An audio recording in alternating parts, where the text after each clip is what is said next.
bugun studiyamizga biz professor o'qituvchilarimizni, olim insonlarimizni taklif etganmiz.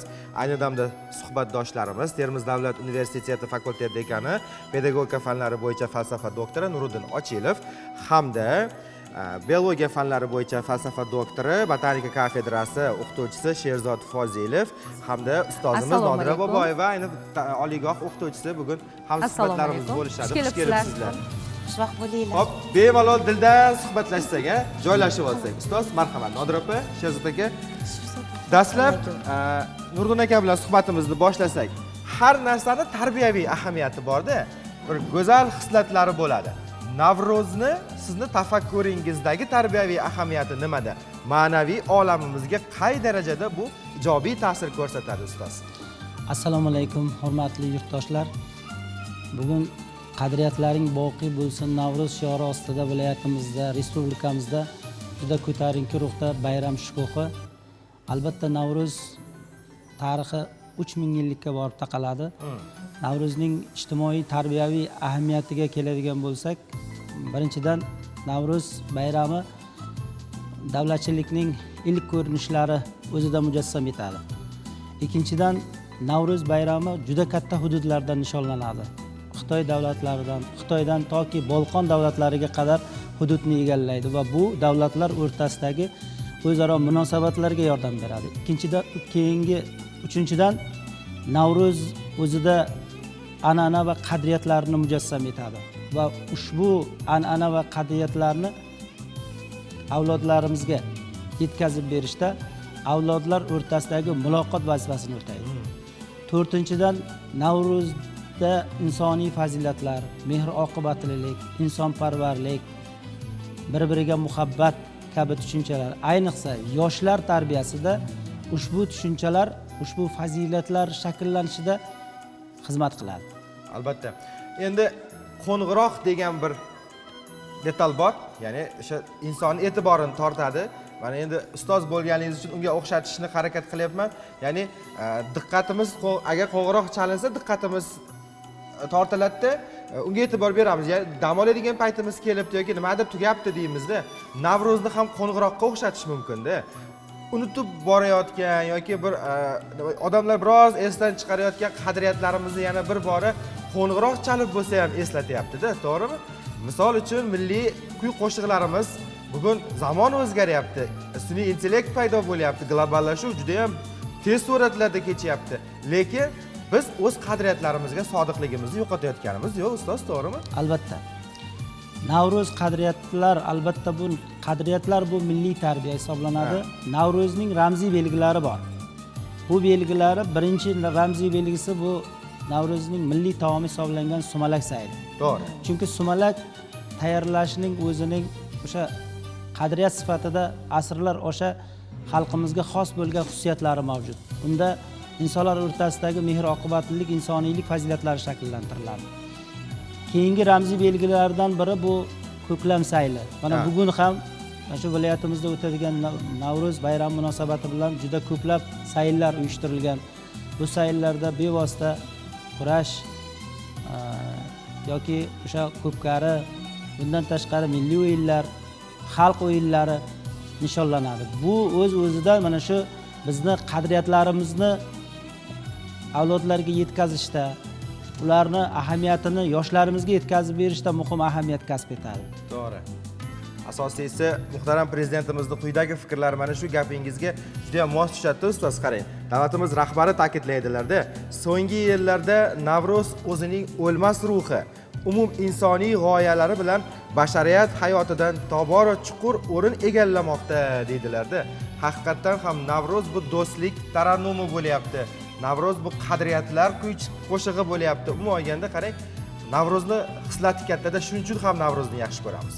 Shuning uchun ham Navro'zga peshvoz chiqishda shunchaki emas, Ro'yopa, bir tabassum bilan yangi bir g'oyalar bilan chiqamiz, to'g'rimi? Albatta, qarangki, UNESCO mana shu bayramimizni, Navro'z bayramini demak tasarrufiga olgan bir ajoyib kun sifatida ham qabul qilishdi. Bu albatta nafaqat bizni xalqimiz uchun, balki butun dunyo xalqini birlashtiruvchi, mehr-oqibatga chorlovchi, ularni bir maqsad tomon yo'llovchi bir vosita hamdir.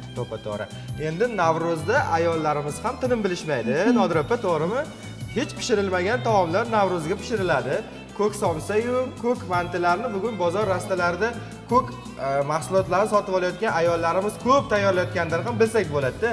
Navro'zni o'zini bir go'zalligi bor, Navro'zni o'zini dasturxoni bor. To'g'rimi ustoz? Albatta. Keling shu haqda ham to'xtalsak. Assalomu alaykum. Kelayotgan ayyomlaringiz avvalambor muborak bo'lsin. Sizga ham Hozir muborak bo'lsin, ustoz. chiroyli qilib aytdingiz. To'g'ri, mana opam aytdilar. UNESCO 2009-yilda aynan Navro'zni yuksak moddiy mablag'siz bo'lgan, lekin qadriyat sifatida qabul qildi. 2010-yilga kelganda esa BMT ham bu narsani butun dunyoga tarannum etish uchun, ya'ni barcha davlatlar mana shunday bayram borligini bildirish uchun qabul qilib olgan edi va bu hozirgacha mana aytganlaridek barcha joyda davom etmoqda. Eng qizig'i, Navro'z bayrami otashparastlar tomonidan boshlangan bo'lib, ular tozalanish, erta bahorda tozalanish uchun o'sha olovni yoqib ustidan sakrab o'tishgan. Oddiy xalq esa, ya'ni ayollarimiz esa o'z pishiriqlari bilan, chunki aynan Navro'z 21dan 22 ga o'tar kechasi barcha joy, qozonlar, barcha mana shu ovqat pishiriladigan joylarda taomlar tursa, yil bo'yi to'qchilik bo'lishi. Bu xuddi mana ruslarda yangi yilimiz bor-ku, yangi yilda qanday hamma yerda bezatamiz, narsalar xuddi shu narsa aslida o'zimizning millatimizda ham borligini anglatadi. Ya'ni barcha bunga alohida tayyorlanadi va eng qizig'i aynan 21dan 22 ga o'tar kechasi teng kunlik. Ya'ni bu vaqtda inson organizmi shunga moslashib borishi ham ko'rinib turadi. Tabiatning uyg'onishi. Bularning barchasi o'zida mujassam ettirgan narsa aynan Navro'z hisoblanadi. Ya'ni dehqonlarimiz ham Navro'z keldi, ya'ni mulkchilik bo'lsin deb harakatlarni boshlashganini aytibman-ku, bu pishiriqlar ayollarning qay darajada pazanda ekanligini ko'rsatish uchun ham biz o'z o'rnini egallaganini ko'rishimiz mumkin. Albatta, xalqimizda bir chiroyli naql bor-da, ustoz.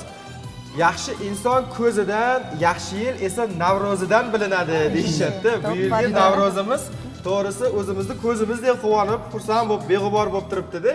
Shuni ham aytib o'tish joiz. Aynan ko'k somsa, ko'p chuchvara shunday o'xshagan, demak, ko'k taomlarimiz ahamiyatli, juda ham sog'liqqa foydali. Ular tarkibida kletchatkalar juda ham ko'p ekan. Ana shu bois, demak, bahorda aynan mana shu kecha kunduzda biz ko'proq demak, ko'katlardan foydalanib ovqatlarimizga tanovul birgalikda qilsak juda ham foydali. To'g'ri.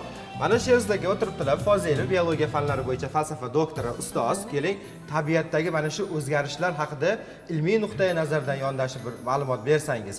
Aynan nima uchun martda, aprelda emas, mayda emas, fevralda emas, aynan martda mana shu bayram o'tkaziladi? Umuman olganda, nega aynan 21-sanada? Buni ham o'ziga xos, menimcha, o'sha ilmiy asosi bor, ilmiy fakti bor, to'g'rimi? Assalomu alaykum. Avvalambor barchalaringizni Navro'z ayyomi bilan tabriklayman. Rahmat. Demak, bu bayramning tarixi, o'sha nishonlanish sanasi haqida gapiradigan bo'lsak, bu bizning mamlakatimizda 21-mart kuni nishonlanadi va bu boshqa ayrim mamlakatlarda ham 21-mart kunida nishonlanadi. Sababiki bu kunda o'sha ustoz aytgandek kun bilan o'sha bahorgi kun bilan tunning tengligi boshlanadi. Masalan, boshqa qo'shni mamlakatlardan Qozog'iston desa, bu 22-martda nishonlanar ekan. Bunga sabab ularda o'sha 22sidan kun bilan tunning tengligi kuzatiladi. Endi tabiatdagi o'zgarishlarga keladigan bo'lsak, bu yerda men o'sha ishim tadqiqotimda ham kuzatganman. Aynan ushbu sanadan o'simliklarda uyg'onish jadallasha boshlaydi. Bunga sabab tuproqning harorati, bu albatta o'simliklarga ta'sir ko'rsatadi. Tuproqning harorati ko'tarila boshlaydi. Masalan, har bir o'simlik uchun 14-16 gradus tuproq harorati kerak bo'lsa, aynan mana shu 21-martdan so'ng bu harorat o'sha gradusdan tushmaydi va ko'tarilishda davom etadi. Shuning uchun ham o'simliklarda uyg'onish bo'ladi. Bu moddalar almashinuvi jadallashishi bo'ladi. Shu sababli ham ilgaridan ma'lumki, bizga o'sha dehqonlarimiz aynan 21-martdan boshlab o'sha ko'klam kelishini bir yaxshi kutib olishgan, bayram sifatida. Demak, urug' sochadigan palla deb qabul qilishganda. Shunday. Haqiqatan ham mana o'zingiz bilan bo'lgan bir suhbatda aytdingizda, nima uchun Surxondaryo respublikaning boshqa hududlariga qaraganda bahorni birinchi kutib oladi deganda, yerdagi issiqlik darajasi bizga eng katta boylik hisoblanadi. Ya'ni respublika hududlari quyosh tushsin deb to'lab ochib qo'yishsa yerni bizga shart emas, yerni o'zi bizga iliqlik berib birinchi bahorni olib kiradi degandingiz. Demak, mana shuning uchun ham 21-martga to'g'ri kelar ekanda bizda. Domla, mana shu ko'klamga chiqishning qanday ahamiyati bor? Bu birinchi navbatda insonga estetik zavq beradi. Organizmimizda o'sha bahor vaqtida bilasiz, o'sha vitaminlarning yetishmasligi kuzatiladi. To'g'ri, ozroq charchoq. Charchoq, immunitet shu vaqtda pasaya boshlaydi. Bu albatta eng avvalo immunitetni ko'tarish uchun kayfiyat juda ham katta rol o'ynaydi. Bu yerda ko'klam insonga birinchi navbatda estetik zavq beradigan bo'lsa, ikkinchi inson uchun eng muhim bo'lgan narsani men unutmasligini xohlardim barchani, bu kislorod. Kislorod albatta qanchalik ko'klamga chiqsak, o'simliklardan ajralayotgan o'sha ko'proq kislorodni hisobiga to'yib nafas olsak, insonni sog'lig'i uchun, organizmi uchun eng zarur narsa bu kislorod hisoblanadi. O'shaning uchun buning ahamiyati, ko'klamga chiqishning ahamiyati juda ham katta. Endi Nodir opadan bitta savol so'rasam-da, Suray opa. Momam aytardilar-da, bahorni quyoshiga keliningni qo'ydi, yozning quyoshiga qizingni qo'y derishardi. Nimaga ayollar shunaqa puxtasizlar? Xo'p, kelinlar bahor quyoshida qolib ketaversa mayli-da, qizlar yoz quyoshidami? Nimaga shunaqa? Bahor quyoshi shunchalik issiqmi yoki juda foydalimi? Bunday oladigan bo'lsak, bizning momolarimiz bizga hech qachon yomonlik istashmagan.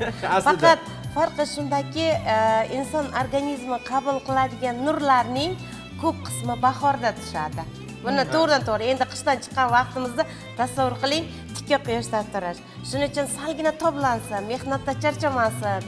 Qizlarimiz hali turmushga chiqqangacha oqaribroq turish kerak deb salgina bu yoqqa olib turishgan, salgina yashashgan. Turibdi-da u. O'zi ular tayyor bo'lib turishibdi, ularni uzatish kerak. Boya aytganingizdek, qizlarimizdagi, yigitlarimizdagi barcha farzandlar umuman tirik organizmdagi latofatni beruvchi bahorda o'sha yuqorida keltirdik-ku, biolog sifatida tortib ketadigan bo'lsak, o'simliklardagi vitaminning boy bo'lib kelishi. Bilamiz, boya aytdingiz-ku, insonda charchoq paydo bo'ldi. Demak, quyosh tushdi. Nafaqat inson oziqlanadi, balki o'sha o'simlik oziqlanib, bizga kerakli bo'lgan vitaminlar yetkazib beradi. Va siz aytgandek, barcha pishiriqlarni bo'lishi kimning zimmasiga yuklanadi? Kelinlarimizda, ayollarimizda. Demak, ular mehnat qilish kerak. Mehnat qilgan vaqtda siz istaysizmi, yo'qmi, ular quyosh bilan nima qiladi? Hamsuhbat bo'ladi. Ya'ni ularning ilk nurlari bilan oziqlanishadi. Shuning uchun bir tarafdan bilsa hazil, bilmasa chin ma'nosidagi bu maqolni tagida o'sha organizmning tiklanishi, organizmning D vitamini bilan bo'yishi haqida gap ketgan. Katta falsafa mujassam demak. Albatta. To'g'ri, o'zi qadimgilar haqiqatan ham tabib ham bo'lishgan, professional insonlar bo'lishganda, bugun mana shu qadriyatlarimizni, yoshi ulug'larimizni dono, donishmand ekanligini yana bir bor anglatadigan ham bayram Navro'zda. Biz ularni yoshi ulug'larni e'zozlaymiz-da bugungi kunda. Holidan xabar olamiz, bir yo'qlaymiz-da Muhammad aka. Albatta. Bugun keling, mana bizni ko'p sonli teletomoshabinlarimiz kuzatishyapti, nuroniylarimiz kuzatishyapti. Yana bir terma eshitsak sizdan nima deysiz? Albatta endi aytamiz endi. Bayramga aytgani kelamiz deydi. Aytgani kelamiz. Biz to'yga chaqiradi, aytdi. Bayramga chaqiradi, aytdi. Biz xursandchilik bag'ishlashimiz kerak-da. Albatta, marhamat.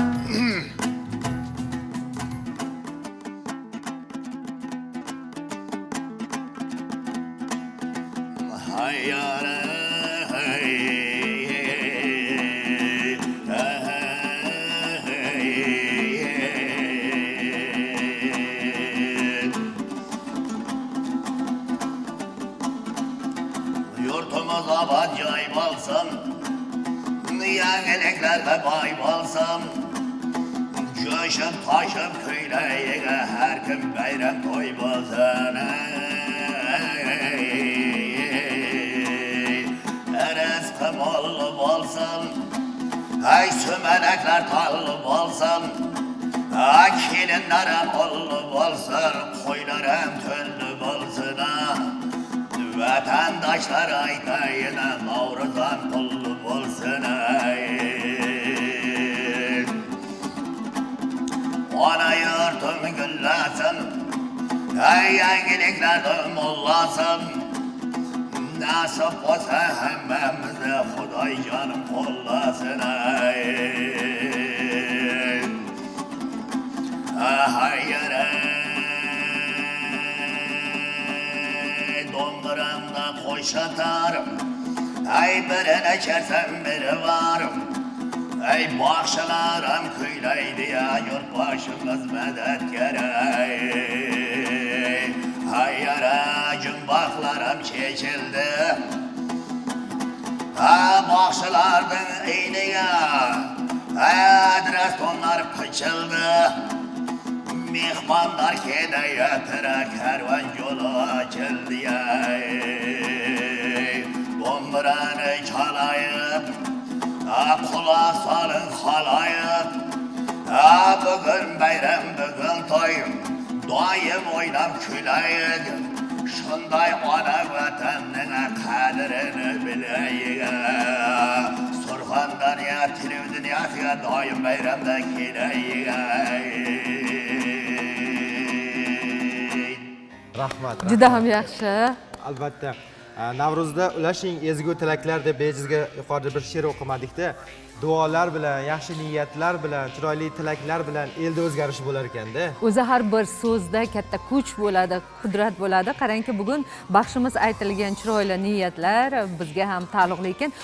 Muhammad Baxsh, bitta narsa so'ramoqchiman. Nega hamma baxshilar hey yare degan chaqiriqni qayta hammasida bor? Bu nimani bildiradi? Endi albatta so'z boshi salom bilan ish boshi intizom bilan deydi-ku. Albatta baxshilar qo'liga do'mbirani olganda hay yaray deyish kerak. O yor Alloh. Alloh quvvat ber. O'zing qo'lla, o'zing madad ber. Demak, duo degan ma'noda. Lekin ayniqsa biz masalan men ustozlarim Qodir Baxshi, Qahhor Baxshi, Abdunazar Payani, Qo'shon Mardon aqllar bo'ladi, shogird akalar. Bizga aytgan qo'shiq boshida bir marta hayyoray de, ko'p hayyoray dema, takrorlab berma degan. Bir hayyoray deb o'z Xudo quvvat beradi, ilhom bag'ishlaydi. Shuning uchun hayyoray bizga baxshilarga kuch-quvvat beradi. Mana shu hayyoray deb aytib o'z Xudo o'zi boshqarib ketaveradi. To'g'ri. Ilohiy talantda bu. Baxshilar san'ati. Zo'r, haqiqatan. Demak, duosi ekan-da. Duosi. Duosi ekan, baxshilarning duosi. Yo Rab bo'lganda, Hayyoray. ha keyin fonetik o'zgarib, qisqarib shu darajaga yetib kelgan. Endi esa keling tilaklarga o'tsak. Muhammad aka, marhamat, sizdan boshlaymiz. Bayram tilaklari. Albatta, bu yilgi Navro'z har yilgidan juda farqi katta. To'g'ri. Odamlarda juda kayfiyati yaxshi, hamma intilyapti, yangilikka intilyapti. Tadbirkorlarimiz ko'payib boryapti. Yoshlarimizga ilmga chanqoq, olimlar ko'p chiqyapti. Baxshilar sohasida gapirsam, ijodkorlar ham o'z ijod ustida juda katta ijodlar qilyapti. Yosh baxshi shogirdlarimiz ham qo'liga do'mbira olib, oldinga ulangan, bizdan ulangan termalarning ustiga yana ham terma qo'shib boryapti. Katta baxshilar ham kitoblar chiqaryapti, asarlar. Albatta bu yangilik ustida yangilik bo'lib boryapti. Yangi bu Navro'z yangilik yasharish bayrami deydi-ku. Har Navro'zga o'zgarib boraverish kerak. Men shu yangilik yasharish bayrami bilan Navro'z bayrami bilan butun el xalqimizni, yurtdoshlarni, muxlislarni, qadrdan do'stlarni hammasini tabriklayman. Ovoza kelsin har yoqqa, otni haydang tikka. Siyinin qodir haqqa. Har Navro'zda do'stlarim har bir xonadonga kirib kelsin, to'yi, tomosha, baraka. Men shunday barakatlar tilayman. Rahmat. Xalqimiz omon bo'lsin, tinchlik zamon bo'lsin. Rahmat. Ustoz, marhamat. Haqiqatan ham bugun yurtimizda, qolaversa Surxondaryo viloyatida juda katta o'zgarishlar bo'lyapti. Ularning hammasi bugungi bayram bilan hamohang. Men shu fursatdan foydalanib Surxon ahlini, jumladan ko'p sonli Termiz davlat universiteti jamoasi, professor o'qituvchilar va talabalarni Navro'z ayyomi bilan tabriklayman. Navro'z ayyomi xonadonlarimizda tinchlik, xotirjamlik, qut-baraka olib kelsin. Qadriyatlaring boqiy bo'lsin, hamisha Navro'z. Rahmat. Marhamat, Sherzaka.